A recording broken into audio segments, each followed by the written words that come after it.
RS Praveen గారా, మంచి మిత్రుడు, సామాజిక స్పృహ బాధ్యత ఉన్నవాడు. అప్పుడప్పుడు కొన్ని కేసీఆర్ అందుకే మీకు పాతకాలంలో రాక్షసుడు ఉంటాడు, ఎదురుగా యుద్ధం చేయడానికి పోతే సగం బలం గుంజుకుంటాడని. ఎవరు వాలా వాలా కేసీఆర్ కూడా అట్లా అంటాడు, ఎంత తెలివి కల్లోడు అని ఎదురుగా పోతే సగం తెలివి గుంజుకుంటాడు. అట్లా మిత్రుడు అట్లా ఉన్నట్టున్నాడు. నాకు తెలిసి ఆయనతో చేరుతాడని నేను అనుకోను. ప్రవీణ్ పట్ల నాకు ఇప్పటికీ గౌరవం ఉంది. ఒక సామాజిక బాధ్యత ఉండి ప్రజల కోసం తన ఇంపార్టెంట్ పోస్ట్ అంటే తన డీజీపీ అయి ఉండేవాడు సర్వీస్లో ఉంటే.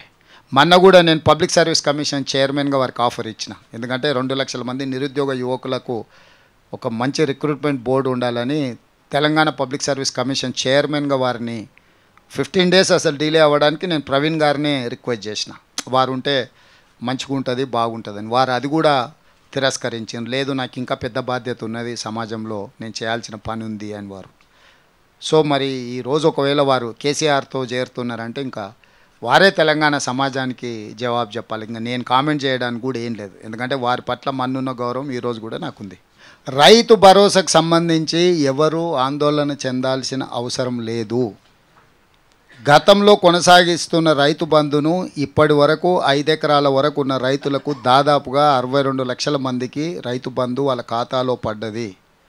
భవిష్యత్తులో రైతు భరోసా పథకము గుట్టలకు, చెట్లకు, రోడ్లో పోయిన భూములకు, లేఅవుట్లై బంగ్లాలు కట్టిన ప్రాంతాలకు ఇవ్వబడవు.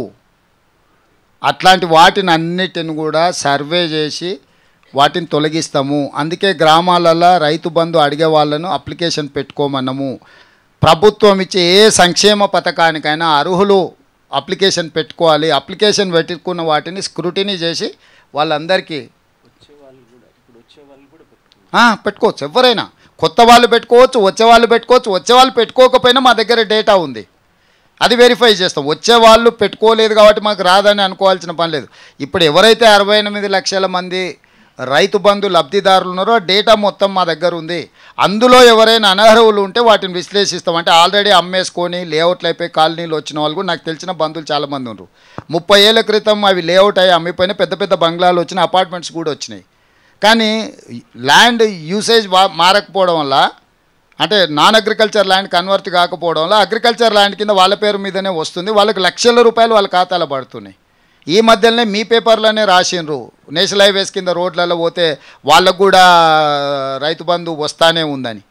ఇట్లాంటి నిర్లక్ష్యము, తప్పుడు విధానాలకు రైతు భరోసా పథకంలో పులి స్టాప్ పెడతాము. తప్పకుండా వాళ్ళని పెంచి అంటే ఈ దుర్వినియోగాన్ని ఆపుతాము.